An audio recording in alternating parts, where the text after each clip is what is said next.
नमस्कार दोस्तों, स्वागत है आपका हमारे इस विशेष यात्रा में जो एक महान नायक की कहानी पर आधारित है, दानवीर कर्ण। महाभारत के इस अद्वितीय और प्रेरणादायक पात्र की कहानी न केवल युद्ध और विजय के बारे में है, बल्कि यह जीवन के उन संघर्षों और कष्टों की गाथा है जिनसे गुजरते हुए कर्ण ने अपना नाम और सम्मान अर्जित किया। आज हम आपको कर्ण के जीवन की गहरी और रहस्यमयी गाथा से परिचित कराएंगे। हर भाग में कर्ण के जीवन के अलग अलग पहलुओं को जानेंगे, उनका जन्म, उनका संघर्ष, उनका दान और उनका नैतिक द्वंद्व जो उन्हें महान योद्धा और दानवीर बना गया। दोस्तों, कर्ण की कहानी सिर्फ एक युद्ध की नहीं, बल्कि एक इंसान की प्रेरणा और बलिदान की कहानी है। तो चलिए इस महान नायक की गाथा की शुरुआत करते हैं। तो इस वीडियो को अंत तक देखें और हमारे चैनल को सब्सक्राइब करना न भूलें। अब शुरू करते हैं। कर्ण की कहानी महाभारत की घटनाओं से काफी पहले शुरू होती है। उनकी माता कुंती को आर्षि दुर्वासा द्वारा एक दिव्य वरदान प्राप्त हुआ था, जिससे वह किसी भी देवता का आह्वान कर उनसे संतान प्राप्त कर सकती थीं। कुंती ने अपने युवा उत्सुकता में इस वरदान की परीक्षा लेने के लिए सूर्यदेव का आह्वान किया। सूर्यदेव ने प्रकट होकर उन्हें एक पुत्र प्रदान किया जो स्वयं सूर्य के समान तेजस्वी और अद्वितीय था। लेकिन कुंती उस समय अविवाहित थीं और समाज के डर से उन्होंने नवजात शिशु को एक टोकरी में रखकर गंगा नदी में प्रवाहित कर दिया। इस दिव्य बालक को कवच और कुंडल के साथ जन्म दिया गया था जो उसकी सुरक्षा के प्रतीक थे। कुंती को यह नहीं पता था कि यह त्याग उस बालक के जीवन में अनगिनत संघर्षों और चुनौतियों की शुरुआत करेगा। गंगा नदी में बहते हुए इस बालक को अधिरथ नामक एक सारथी और उनकी पत्नी राधा ने खोजा। दोनों ने इस बच्चे को गोद लिया और उसका नाम वसुषेण रखा। हालांकि उनके स्नेह और देखभाल के बावजूद कर्ण का महान जन्म एक गुप्त रहस्य बना रहा। वह समाज में अपनी जाति के कारण अपमान और भेदभाव का सामना करता रहा। बाल्यकाल से ही कर्ण ने अपनी असाधारण क्षमताओं का प्रदर्शन किया। वह निडर, मेहनती और ज्ञान की खोज में दृढ़ थे, लेकिन समाज की कठोरता और ऊंच नीच की सोच ने उनके अद्वितीय गुणों को अक्सर नकार दिया। कर्ण ने अपने हालातों से ऊपर उठने का निश्चय किया और युद्ध कला में निपुणता प्राप्त करने की ठान ली। उन्होंने महान गुरु द्रोणाचार्य के पास जाकर शिक्षा ग्रहण करने की इच्छा जताई। द्रोणाचार्य कुरु राजकुमारों, विशेषकर अर्जुन को प्रशिक्षण दे रहे थे, लेकिन कर्ण को उनकी जाति के कारण प्रवेश नहीं दिया गया। अवसर की तलाश में कर्ण परशुराम के पास गए। परशुराम, जो क्षत्रियों से घृणा करते थे, केवल ब्राह्मणों को शिक्षा देते थे। कर्ण ने ब्राह्मण बनकर उनसे शिक्षा प्राप्त की। परशुराम के मार्गदर्शन में कर्ण ने युद्ध कला, धनुर्विद्या और दिव्य अस्त्र शस्त्रों का ज्ञान प्राप्त किया। उनके परिश्रम और प्रतिभा ने परशुराम को भी प्रभावित किया। लेकिन यह सुखद समय ज्यादा लंबा नहीं रहा। जब परशुराम को कर्ण की वास्तविक पहचान का पता चला तो उन्होंने इसे छल मानकर कर्ण को शाप दिया कि वह सबसे महत्वपूर्ण समय पर अपने दिव्य ज्ञान को भूल जाएगा। यह शाप कर्ण के जीवन के लिए एक बड़ा झटका था। फिर भी कर्ण ने इसे धैर्य और विनम्रता से स्वीकार किया। इन चुनौतियों के बावजूद कर्ण की प्रतिभा जल्द ही सभी के सामने आ गई। हस्तिनापुर में एक सार्वजनिक प्रतियोगिता के दौरान कर्ण ने अपनी युद्ध कला का प्रदर्शन किया और अर्जुन को चुनौती दी, लेकिन उसके निम्न माने जाने वाले कुल के कारण उसे प्रतियोगिता से बाहर कर दिया गया। उसी समय दुर्योधन ने कर्ण की प्रतिभा को पहचाना और उसे अंग देश का राजा बना दिया। यह घटना कर्ण और दुर्योधन के बीच एक गहरी दोस्ती की शुरुआत थी, जो आगे चलकर महाभारत की कहानी को प्रभावित करने वाली थी। अंग देश का राजा बनने के बाद कर्ण की प्रसिद्धि बढ़ने लगी, लेकिन उनके दिल में एक सवाल हमेशा बना रहता था, मैं कौन हूं? बचपन से ही उन्हें अपनी पहचान को लेकर असुरक्षा और दर्द का सामना करना पड़ा। जहां अर्जुन जैसे राजकुमारों को सम्मान और गुरु का स्नेह मिला, वहीं कर्ण को हमेशा यह कहकर ठुकरा दिया गया कि वह सारथी का पुत्र है। हालांकि कर्ण के दत्तक माता पिता राधा और अधिरथ ने उन्हें अत्यधिक प्रेम दिया, लेकिन समाज के अपमान ने कर्ण के मन में एक गहरी ख्वाहिश जगा दी, अपनी प्रतिभा के दम पर अपना नाम और पहचान बनाना। दुर्योधन ने कर्ण को अंग देश का राजा बनाकर न केवल उसे सम्मान दिया, बल्कि उसके भीतर छुपे आत्मविश्वास को भी प्रज्वलित किया। यह दोस्ती केवल सत्ता की राजनीति नहीं थी, बल्कि सच्ची निष्ठा और पारस्परिक विश्वास का प्रतीक थी। जब कर्ण को प्रतियोगिता में अर्जुन को चुनौती देने से रोका गया तो दुर्योधन ने खुलकर उसका समर्थन किया।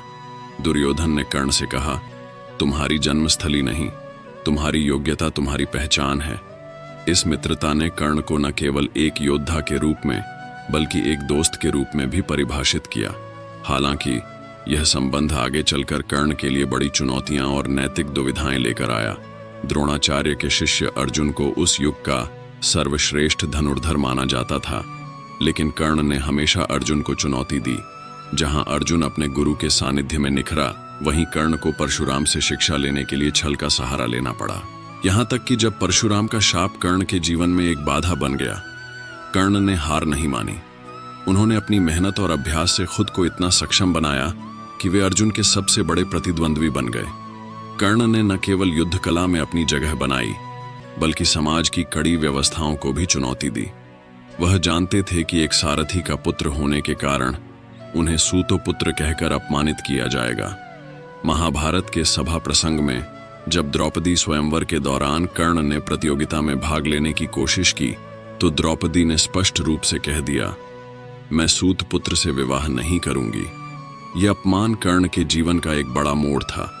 इसे उन्होंने अपने दिल में एक गहरे घाव के रूप में संजो लिया, और यह घाव उनकी जीवन की दिशा बदलने वाला साबित हुआ।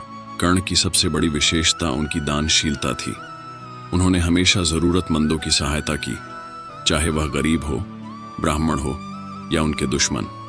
जब भगवान इंद्र, अर्जुन के पिता, एक ब्राह्मण के वेश में आए और कर्ण से उनका कवच और कुंडल मांग लिया, तो कर्ण ने बिना किसी संकोच के वह दे दिए।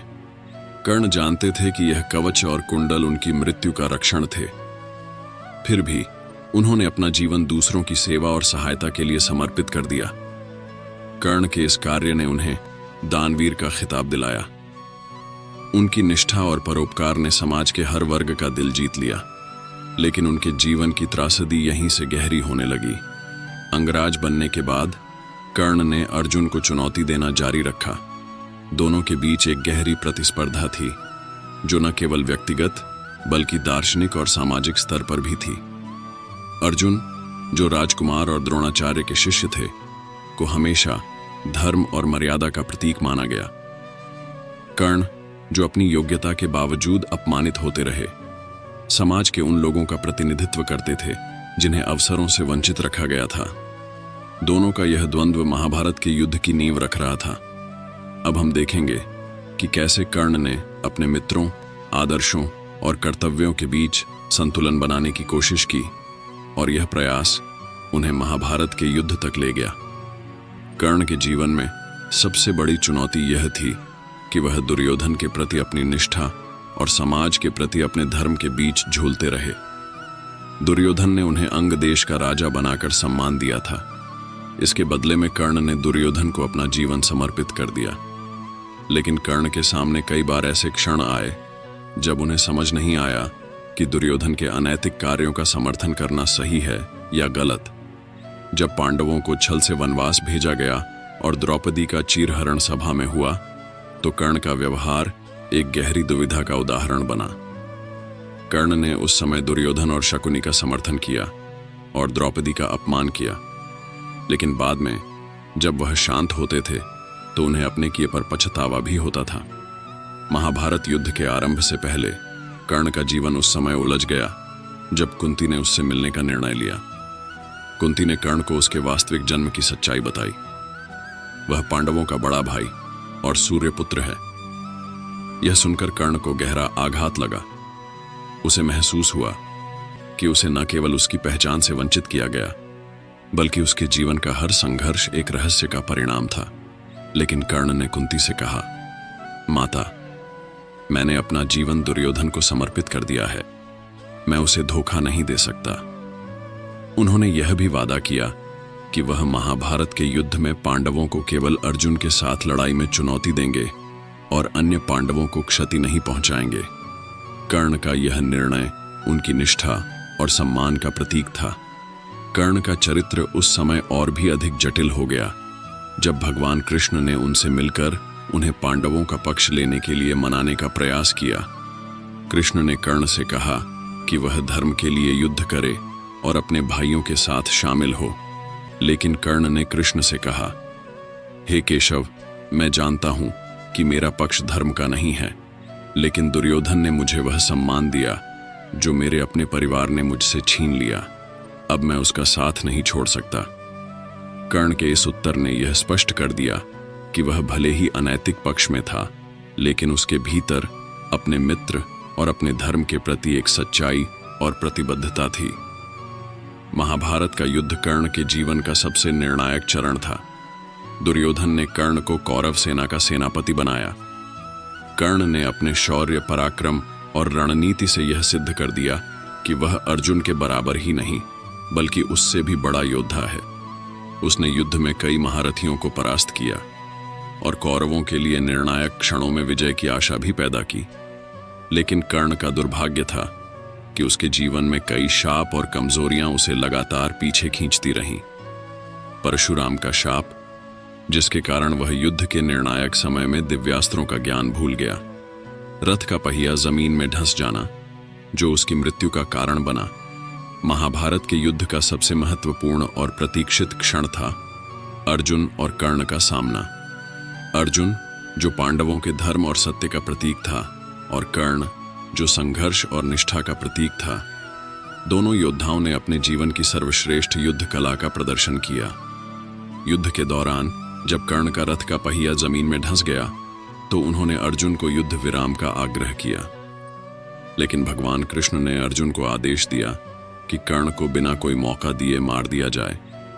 कृष्ण ने कहा, यह युद्ध धर्म और अधर्म के बीच है, इसमें व्यक्तिगत नैतिकता का स्थान नहीं है। कर्ण ने अपनी मृत्यु को शांत और गरिमामय रूप से स्वीकार किया। कर्ण की महानता का सबसे बड़ा प्रमाण उनकी मृत्यु के क्षणों में दिखा। जब कर्ण घायल होकर धरती पर पड़े थे, तब भगवान कृष्ण ने एक ब्राह्मण के रूप में उनसे दान मांगा।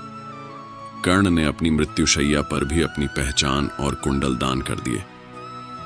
यह क्षण कर्ण को दानवीर की उपाधि का सही हकदार बनाता है।